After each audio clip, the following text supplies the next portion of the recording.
ओम नमो भगवते रुद्राय। हर हर महादेव। नमस्कार दोस्तों, आज के इस वीडियो में हम सुनेंगे शिव पुराण की विद्वेश्वर संहिता के 17वें अध्याय का पाठ। इससे पहले के वीडियो में हमने श्रवण किया था 15वें और 16वें अध्याय का पाठ।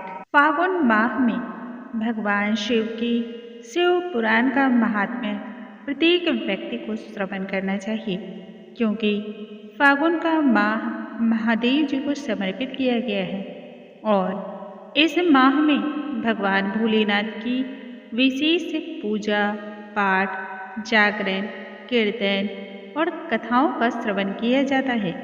भगवान शिव के जो भी पाठों का अध्ययन करता है, श्रवण करता है, पठन करता है अथवा किसी दूसरे को सुनाता है, उसे निश्चय ही महादेव की कृपा की प्राप्ति होती है। मैं महादेव से इस बात की प्रार्थना करती हूँ कि आप पर तथा आपके समस्त परिवार पर महादेव और माँ पार्वती का आशीर्वाद सदैव बना रहे। आइए हम कथा को आगे बढ़ाते हैं और श्रवण करते हैं। इस पाठ में हम जानेंगे प्रणव का महात्म्य और शिवलोक के वैभव का वर्णन, उसके जप की विधि, पंचाक्षर मंत्र का विवेचन, कार्य ब्रह्म के लोकों से लेकर के कारण रुद्र के लोकों तक का विवेचन। यह सभी चीजें हम 17वें अध्याय में श्रवण करेंगे। सबसे पहले भगवान भोलेनाथ का हम ध्यान कर लेते हैं और फिर पाठ आरंभ करते हैं। आता हूँ महाकाल तेरे दर पे अपना शीश झुकाने को, 100 जन्म में भी कम है भूले एहसान तेरा चुकाने को। वही शून्य है वही इकाई, जिसके भीतर बसा शिवाय। श्री शिवाय नमस्तुभ्यं। ऋषि बोले, प्रभु महामुनि, आप हमारे लिए क्रमशः षड्लिंग स्वरूप प्रणव का महात्म्य तथा शिव भक्त के पूजन का प्रकार बतलाइए। तब सूत जी कहते हैं, महर्षियों, आप लोग तपस्या के धनी हैं। आपने बड़ा ही सुंदर प्रश्न पूछा है, किंतु इसका ठीक ठीक उत्तर तो महादेव ही बता सकते हैं, दूसरा कोई अन्य नहीं। तथापि भगवान शिव की कृपा से ही मैं इस विषय का वर्णन करूँगा। वे भगवान शिव हमारी और आप लोगों की रक्षा का भारी भार बारंबार स्वयं ही ग्रहण करें। प्रनाम से प्रकृति से उत्पन्न संसार रूपी महासागर का प्रणव इससे पार करने के लिए दूसरी नाव है, इसलिए इस ओमकार को प्रणव की संज्ञा देते हैं।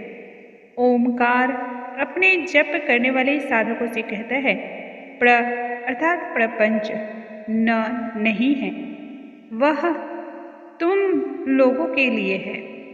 अतः इस भाव को लेकर भी ज्ञानी पुरुष ओम को प्रणव के नाम से जानते हैं।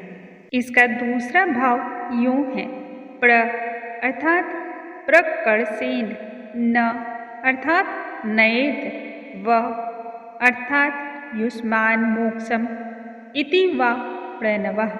इसका अर्थ होता है, तुम सब उपासकों को बलपूर्वक मोक्ष तक पहुंचा देगा। इस अभिप्राय से भी इसे ऋषि मुनि प्रणव कहते हैं। अपना जप करने वाले योगियों की तथा अपने मंत्र की पूजा करने वाले उपासक के समस्त कर्मों का नाश करके यह दिव्य नूतन ज्ञान देता है, इसलिए भी इसका नाम प्रणव है। उन माया रहित महेश्वर को ही नव अर्थात नूतन कहते हैं। वे परमात्मा प्रकृष्ट रूप से नव अर्थात शुद्ध स्वरूप हैं, इसलिए प्रणव कहलाते हैं। प्रणव साधक को नवीन रूप देता है, इसलिए भी विद्वान पुरुष उसे प्रणव के नाम से जानते हैं। प्रकृष्ट रूप से नव दिव्य परमात्मा ज्ञान प्रकट करता है, इसलिए भी वह प्रणव है। प्रणव के 2 भेद बताए गए, स्थूल और सूक्ष्म। एक अक्षर रूप जो कि ओम है, उसे सूक्ष्म प्रणव जानना चाहिए, और नमः शिवाय इस 5 अक्षर वाले मंत्र को स्थूल प्रणव समझना चाहिए। इसमें 5 अक्षर व्यक्त नहीं है, वह सूक्ष्म है, और जिसमें 5 अक्षर सुस्पष्ट रूप से व्यक्त हैं वह स्थूल है।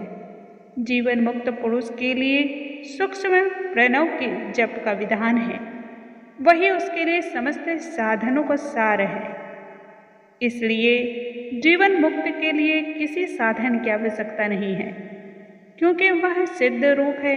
तथापि दूसरों की दृष्टि में जब तक उसका शरीर रहता है तब तक उसके द्वारा प्रणव जप की सहज साधना, वह अपने देह का विलय होने तक सूक्ष्म प्रणव मंत्र का जप और उसके अर्थभूत परमात्म तत्व का अनुसंधान करता रहता है। जब शरीर नष्ट हो जाता है तब वह पूर्ण ब्रह्म स्वरूप शिव को प्राप्त कर लेता है, यह सुनिश्चित बात है।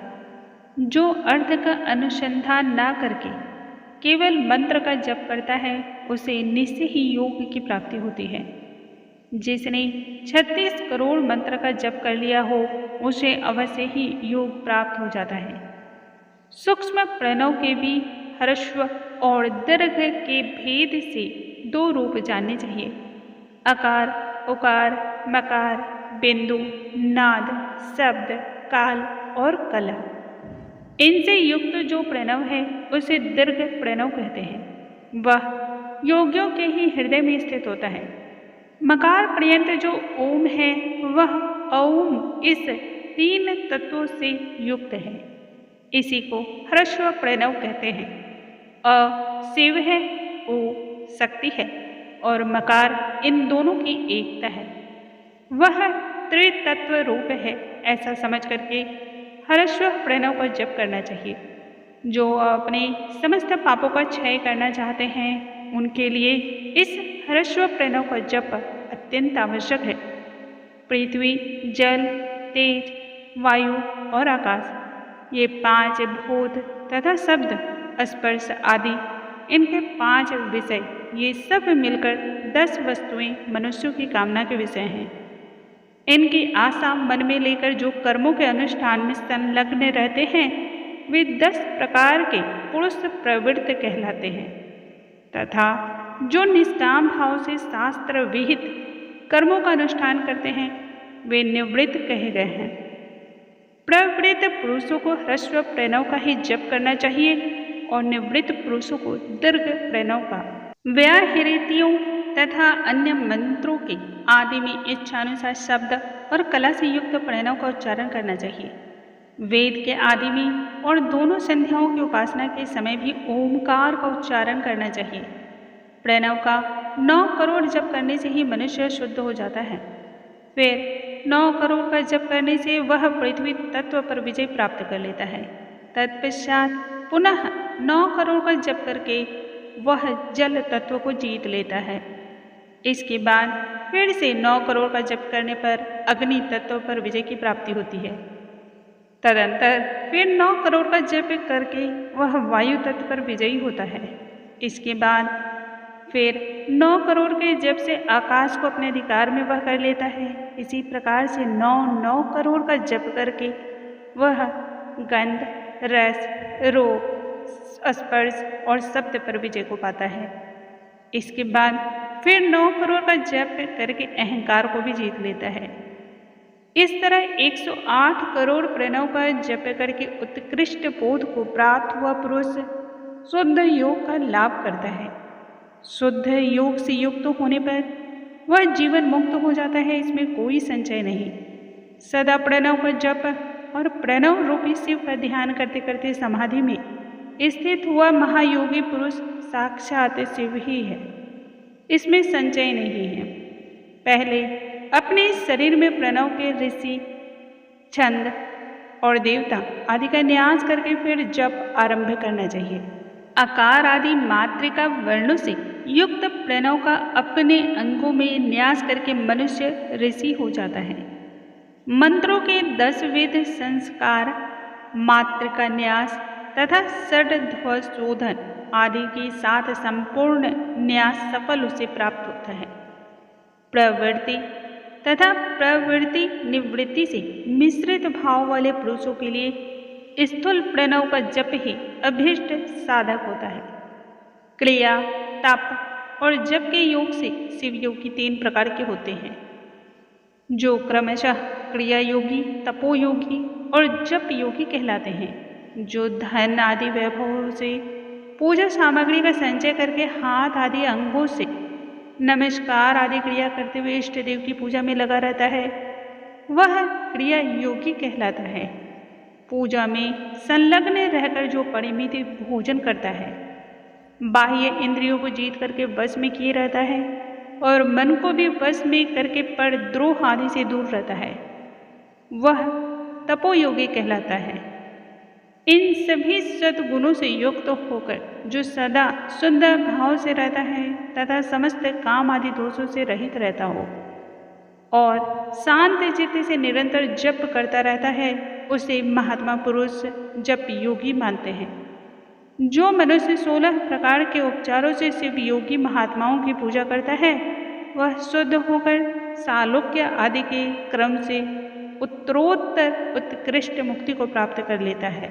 द्विजों, अब मैं जप योग का वर्णन करता हूँ, तुम सब लोग ध्यान देकर सुनो। तपस्या करने वाले के लिए जप का उपदेश किया गया है, क्योंकि वह जप करते करते अपने आप को सर्वथा शुद्ध कर लेता है, अर्थात निष्पाप कर लेता है। हे ब्राह्मणों, पहले नमः पद हो, उसके बाद चतुर्थी विभक्ति में शिव शब्द हो तो पंचतत्वात्मक नमः शिवाय मंत्र होता है। इसे शिव पंचाक्षर कहते हैं। यह स्थूल प्रणव स्वरूप है। इस पंचाक्षर के जप से ही मनुष्य संपूर्ण सिद्धियों को प्राप्त कर लेता है। पंचाक्षर मंत्र में आदि में ओंकार लगाकर ही सदा उसका जप करना चाहिए। द्विजों, गुरु के मुख से पंचाक्षर मंत्र का उपदेश पाकर जहाँ सुखपूर्वक निवास किया जा सके, ऐसी उत्तम भूमि पर महीने के पूर्व पक्ष अर्थात शुक्ल पक्ष में प्रतिपदा से आरंभ करके कृष्ण पक्ष की चतुर्दशी तक निरंतर जप करता रहे। माघ और भादों के महीने में अपना विशिष्ट महत्व रखते हैं। यह समय सब समयों से उत्तरोत्तर उत्तम माना गया है। साधक को चाहिए कि वह प्रतिदिन एक बार परिमित भोजन करें, अर्थात संयमित भोजन करें, मौन रहें, इंद्रियों को वश में रखें, अपने स्वामी तथा माता पिता की नित्य सेवा करें। इस नियम से रह करके जप करने वाला पुरुष 1 सहस्त्र जप से ही शुद्ध हो जाता है, अन्यथा वह ऋणी होता है। भगवान शिव का निरंतर चिंतन करते हुए पंचाक्षर मंत्र का 5 लाख जप करें। जप काल में इस प्रकार ध्यान करें। कल्याणदाता भगवान शिव कमल के आसन पर विराजमान हैं। उनका मस्तक श्री गंगा जी तथा चंद्रमा की कला से सुशोभित है। बाईं जांग पर आदि शक्ति भगवती उमा बैठी हैं। वहाँ खड़े हुए बड़े बड़े गण भगवान शिव की शोभा बढ़ा रहे हैं। महादेव जी अपने 4 हाथों में मृग मुद्रा, टंग तथा वर एवं अभय की मुद्रा धारण किए हुए हैं। इस प्रकार सदा सब पर अनुग्रह करने वाले भगवान सदाशिव का बारंबार स्मरण करते हुए हृदय अथवा सूर्य मंडल में पहले उनकी मानसिक पूजा करके फिर पूर्वाभिमुख होकर के पूर्वोक्त पंचाक्षर विद्या का जप करें। उन दिनों साधक सदा शुद्ध कर्म ही करें, अर्थात दुष्कर्म से दूर रहें। जबकि समाप्ति के दिन कृष्ण पक्ष की चतुर्दशी को प्रातः काल नित्य कर्म करके शुद्ध एवं सुंदर स्थान में शौच, संतोष आदि नियमों से युक्त हो शुद्ध हृदय से पंचाक्षर मंत्र का 12 सहस्त्र जप करें। तत्पश्चात 5 सपत्नीक ब्राह्मणों का जो श्रेष्ठ एवं शिव भक्त हो वरण करें उनका। इनके अतिरिक्त एक श्रेष्ठ आचार्य प्रवर का भी वरण करें और उसे सांब सदाशिव का स्वरूप समझें। ईशान, तत्पुरुष, अघोर, वामदेव तथा सद्धोजात इन 5 के प्रतीक स्वरूप 5 ही श्रेष्ठ और शिव भक्त ब्राह्मणों का वरण करने के बाद पूजन सामग्री को एकत्र करके भगवान शिव का पूजन आरंभ करें। विधि पूर्वक शिव की पूजा संपन्न करके हवन करें। अपने गृह सूत्र के अनुसार सुखांत कर्म करके अर्थात परिसमूहन, उपलेपन, उल्लेख है मृत उद्धरण और अभ्युक्षरण। इन पंचभूत संस्कारों के पश्चात वेदी पर स्वाभिमुख अग्नि को स्थापित करके कुश कंडिका के अनंतर प्रज्वलित अग्नि में आज्य भागांत आहुति देकर प्रस्तुत होम का कार्य आरंभ करें। कपिला गाय के घी से 101 अथवा 1001 आहुतियाँ स्वयं ही दें अथवा विद्वान पुरुष शिव भक्त ब्राह्मणों से 108 आहुतियाँ दिलाएं। हवन कर्म समाप्त होने पर गुरु को दक्षिणा के रूप में एक गाय और बैल देने चाहिए। ईशान आदि के प्रतीक रूप जिन 5 ब्राह्मणों का वर्ण किया गया हो उनको ईशान आदि का स्वरूप ही समझें तथा आचार्य को शाम्ब सदाशिव को स्वरूप माने। इसी भावना के साथ उन सबके चरणों को भी धोएं और उनके चरणोदक से ही अपने मस्तक को सींचे। ऐसा करने से वह साधक अगणित तीर्थों में तत्काल स्नान करने का फल प्राप्त कर लेता है। उन ब्राह्मणों को भक्तिपूर्वक दशांश अन्न देना चाहिए। गुरु पत्नी को पराशक्ति मानकर उनका भी पूजन करें। ईशान आदि क्रम से उन सभी ब्राह्मणों का उत्तम अन्न से पूजन करके अपने वैभव विस्तार के अनुसार रुद्राक्ष, वस्त्र, बड़ा और पुआ आदि अर्पण करें। तदंतर दिक्पाल आदि को बलि देकर ब्राह्मणों को भरपूर भोजन कराएं। इसके बाद देवेश्वर शिव से प्रार्थना करके अपना जप समाप्त करें। इस प्रकार पुरुषचरण करके मनुष्य उस मंत्र को सिद्ध कर लेता है। फिर 5 लाख जप करने से ही समस्त पापों का नाश हो जाता है। तदंतर पुनः 5 लाख के जप करने पर अस्थल से लेकर के सत्य लोक तक 14 भुवनों पर क्रमशः अधिकार को प्राप्त कर लेता है। यदि अनुष्ठान पूर्ण होने के पहले बीच में ही साधक की मृत्यु हो जाए तो वह परलोक में उत्तम भोग भोगने के पश्चात पुनः पृथ्वी पर जन्म लेकर के पंचाक्षर मंत्र के जप का अनुष्ठान करता है। समस्त लोगों का ऐश्वर्य पाने के पश्चात वह मंत्र को सिद्ध करने वाला पुरुष यदि पुनः 5 लाख जप करे तो उसे ब्रह्मा जी का सामीप्य प्राप्त होता है। पुनः 5 लाख का जप करने से सारूप्य नामक ऐश्वर्य की प्राप्ति होती है। 100 लाख जप करने से वह साक्षात ब्रह्मा के समान हो जाता है। इस तरह कार्य ब्रह्म का सायुज्य प्राप्त करके वह उस ब्रह्मा का प्रलय होने तक उस लोक में यथेष्ट भोग को भोगता है। फिर दूसरे कल्प का आरंभ होने पर वह ब्रह्मा जी का पुत्र होता है। उस समय फिर तपस्या करके दिव्य तेज से प्रकाशित हो वह क्रमशः मुक्त हो जाता है। पृथ्वी आदि कार्य स्वरूप भूतों द्वारा पाताल से लेकर के सत्यलोक पर्यंत ब्रह्मा जी के 14 लोक क्रमशः निर्मित हुए हैं। सत्यलोक से ऊपर क्षमालोक तक जो 14 भुवन हैं वे भगवान विष्णु के लोक हैं। क्षमालोक से ऊपर सूची लोक पर्यंत 28 भुवन स्थित हैं। सूची लोक के अंतर्गत कैलाश में प्राणियों को संहार करने वाले रुद्रदेव विराजमान हैं। सूची लोक से ऊपर अहिंसा लोक पर्यंत 56 भुवनों की स्थिति है। अहिंसा लोक का आश्रय लेकर जो ज्ञान कैलाश नामक नगर शोभा पाता है उसमें कार्यभूत महेश्वर सबको अदृश्य करके रहते हैं। अहिंसा लोक के अंत में काल चक्र की स्थिति है। यहाँ तक महेश्वर के विराट स्वरूप का वर्णन किया गया है। वहीं तक लोकों का तिरोधान अथवा लय होता है। उससे नीचे कर्मों का भोग है और उससे ऊपर ज्ञान का भोग। उसके नीचे कर्म माया है और उसके ऊपर ज्ञान माया। अब मैं कर्म माया और ज्ञान माया का तात्पर्य बता रहा हूँ। अर्थात लक्ष्मी, उससे कर्म भोग याद प्राप्त होता है, इसलिए वह माया अथवा कर्म माया कहलाती है। इसी तरह माँ अर्थात लक्ष्मी से ज्ञान भोग याद अर्थात प्राप्त होता है, इसलिए उसे माया या ज्ञान माया कहा गया है।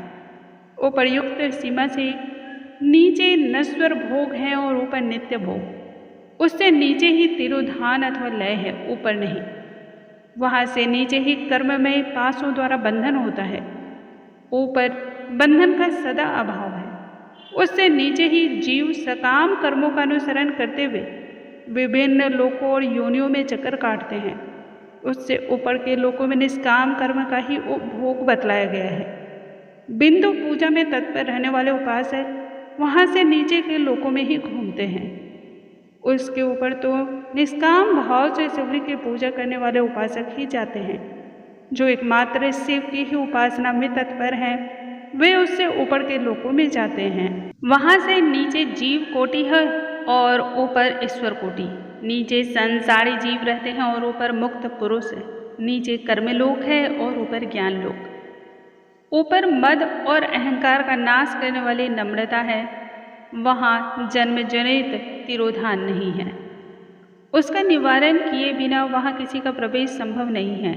इस प्रकार तिरोधान का निवारण करने से वहाँ ज्ञान शब्द का अर्थ ही प्रकाशित होता है। आदि भौतिक पूजा करने वाले लोग उससे नीचे के लोगों में ही चक्कर काटते हैं। जो आध्यात्मिक उपासना करने वाले हैं, वे ही उससे ऊपर को जाते हैं। जो सत्य, अहिंसा आदि धर्मों से युक्त हों, भगवान शिव के पूजा में तत्पर रहते हैं, वे काल चक्र को पार कर जाते हैं। काल चक्रेश्वर की सीमा तक जो विराट महेश्वर लोक बताया गया है, उससे ऊपर वृषभ के आकार में धर्म की स्थिति है। वह ब्रह्मचर्य का मूर्तिमान रूप है। उसके सत्य, शौच, अहिंसा और दया ये 4 पाद हैं। वह साक्षात शिवलोक के द्वार पर खड़ा है। क्षमा उसके सिंह हैं। सम, कान, वह वेद ध्वनि रूपी शब्द से विभूषित है। आस्तिकता उसके दोनों नेत्र हैं। विश्वास ही उसकी श्रेष्ठ बुद्धि एवं मन है। क्रिया आदि धर्म रूपी जो वृषभ है, वे कारण आदि में स्थित है, ऐसा जानना चाहिए। उस क्रिया रूप वृषभाकार धर्म पर कालातीत शिव आरूढ़ होते हैं। ब्रह्मा, विष्णु और महेश्वर की जो अपने अपने आयु हैं, उसी को दिन कहते हैं। जहाँ धर्म रूपी वृषभ की स्थिति है, उससे ऊपर न दिन है न रात्रि। वहाँ जन्म मरण आदि भी नहीं है। वहाँ फिर से कारण स्वरूप ब्रह्मा के कारण सत्य लोकप्रिय 14 लोक स्थित हैं, जो 5 भौतिक गंध आदि से परे हैं। उनकी सनातन स्थिति है। सूक्ष्म गंध ही उनका स्वरूप है। उनसे ऊपर फिर कारण रूप विष्णु के 14 लोक स्थित हैं। उनसे भी ऊपर फिर कारण रूपी रुद्र के 28 लोकों की स्थिति मानी गई है। फिर उनसे भी ऊपर कर्णेश शिव के 56 लोक विद्यमान हैं। तदंतर शिव सम्मत ब्रह्मचर्य लोक है और वहीं 5 अवकारणों से युक्त ज्ञान में कैलाश है, जहाँ 5 मंडलों, 5 ब्रह्म कलाओं और आदि शक्ति से संयुक्त आदि लिंग प्रतिष्ठित है। उसे परमात्मा शिव का शिवालय कहा गया है। वही पराशक्ति से युक्त परमेश्वर शिव निवास करते हैं। वे सृष्टि, पालन, संहार, तिरोभाव और अनुग्रह इन 5 कृत्यों में प्रवीण हैं। उनका श्री विग्रह सच्चिदानंद स्वरूप है और वे सदा ध्यान रूपी धर्म में ही स्थित रहते हैं और सदा सब पर अनुग्रह किया करते हैं। वे स्वात्मा राम हैं और समाधि रूपी आसन पर आसीन हो नित्य विराजमान होते हैं। कर्म एवं ध्यान आदि का अनुष्ठान करने से क्रमशः साधन पथ में आगे बढ़ने पर उनका दर्शन साध्य होता है। नित्य, नैमित्तिक आदि कर्मों द्वारा देवताओं का यजन करने से भगवान शिव के समाराधन कर्म में मन लगता है। क्रिया आदि जो शिव संबंधी कर्म हैं, उनके द्वारा शिव ज्ञान को सिद्ध करें। जिन्होंने शिव तत्व का साक्षात्कार कर लिया है अथवा जिन पर शिव की कृपा दृष्टि पड़ चुकी है, वे सब मुक्त ही हैं, इसमें संशय नहीं है। आत्म स्वरूप से जो स्थिति है वही मुक्ति है। एकमात्र अपने आत्मा में रमन या आनंद का अनुभव करना ही मुक्ति का स्वरूप है। जो पुरुष क्रिया, तप, जप, ज्ञान और ध्यान रूपी धर्मों में भले भांति स्थित है, वह शिव का साक्षात्कार करके स्वात्मा राम तत्व रूप मोक्ष को भी प्राप्त कर लेता है। जैसे सूर्यदेव अपनी किरणों से अशुद्धि को दूर कर देते हैं, उसी प्रकार कृपा करने में कुशल भगवान शिव अपने भक्त के अज्ञान को मिटा देते हैं। अज्ञान की निवृत्ति हो जाने पर शिव ज्ञान स्वतः ही प्रकट हो जाता है। शिव ज्ञान से अपना विशुद्ध स्वरूप आत्मा राम तत्व प्राप्त हो जाता है और आत्मा राम तत्व की सम्यक सिद्धि हो जाने पर मनुष्य कृत्य हो जाता है। इस तरह यहाँ जो कुछ भी बताया गया है वह पहले मुझे गुरु परंपरा से प्राप्त हुआ था। तत्पश्चात मैंने पुनः नंदीश्वर के मुख से इस विषय को सुना था। नंदी स्थान से पढ़े जो स्वसंवेद शिव वैभव है, उनका अनुभव केवल भगवान शिव को ही है। साक्षात शिवलोक के उस वैभव का ज्ञान सबको शिव की कृपा से ही हो सकता है, अन्यथा नहीं, ऐसा आस्तिक पुरुषों का कथन है। साधक को चाहिए कि वह 5 लाख जप करके तत्पश्चात भगवान शिव की प्रसन्नता के लिए महाअभिषेक एवं नैवेद्य निवेदन करके शिव भक्तों का पूजन करें। भक्त की पूजा से भगवान शिव बहुत अधिक प्रसन्न होते हैं। शिव और उनके भक्त में कोई भेद नहीं है, वह साक्षात शिव स्वरूप ही है। शिव स्वरूप मंत्र को धारण करके वह शिव ही हो गया रहता है। शिव भक्त का शरीर शिव के रूप में ही है, अतः उसके सेवा में तत्पर रहना चाहिए। जो शिव के भक्त हैं वे लोग और वेद की सारी क्रियाओं को जानते हैं। जो क्रमशः जितना जितना शिव मंत्र का जप कर लेता है उसके शरीर को उतना शिव का सामीप्य प्राप्त हो जाता है। इसमें कोई संशय नहीं। शिव भक्त स्त्री का रूप देवी पार्वती का ही स्वरूप है। वह जितना मंत्र जपती है उसे उतना ही देवी का सानिध्य प्राप्त हो जाता है। साधक एवं शिव स्वरूप होकर के पराशक्ति का पूजन करें। शक्ति वेर तथा लिंग का चित्र बनाकर अथवा मिट्टी आदि से इनकी आकृति का निर्माण करके प्राण प्रतिष्ठा पूर्वक निष्कपट भाव से इनका पूजन करें। शिवलिंग को शिव मान करके अपने को शक्ति रूप समझ करके शक्ति लिंगों को देवी मानकर और अपने को शिव रूप समझ करके शिवलिंग को नाद रूप तथा शक्ति को बिंदु रूप मानकर परस्पर सटे हुए शिवलिंग और शिवलिंग के प्रति उप प्रधान और प्रधान की भावना रखते हुए जो शिव और शक्ति का पूजन करता है वह मूल रूप की भावना करने के कारण शिव रूप ही है। शिव भक्त शिव मंत्र रूप होने के कारण शिव के ही स्वरूप है। जो 16 उपचारों से उनकी पूजा करता है उसे अभीष्ट वस्तु की प्राप्ति होती है। जो शिवलिंगोपासक शिव भक्त की सेवा आदि करके उसे आनंद प्रदान करता है उस विद्वान पर भगवान शिव बड़े अधिक प्रसन्न होते हैं। 5, 10 या 100 पत्नी शिव भक्तों को बुला करके भोजन आदि के द्वारा पत्नी सहित उनका सदैव समादर करें। धन में देह में और मंत्र में शिव भावना रखते हुए उन्हें शिव और शक्ति का स्वरूप जान करके निष्कपट भाव से उनकी पूजा करें। ऐसा करने वाला पुरुष इस भूतल पर फिर जन्म नहीं लेता, जन्म मरण के इस चक्रव्यूह से छूट जाता है। इस प्रकार से आज के इस वीडियो में हमने सुना है फागुन माह में सुनी जाने वाले शिव पुराण के विद्वेश्वर संहिता के 17वें अध्याय का पाठ, जो कि शिव भक्तों को अनेकानेक पुण्य फल की प्राप्ति कराता है। शिव भक्ति उसे प्राप्त होती है।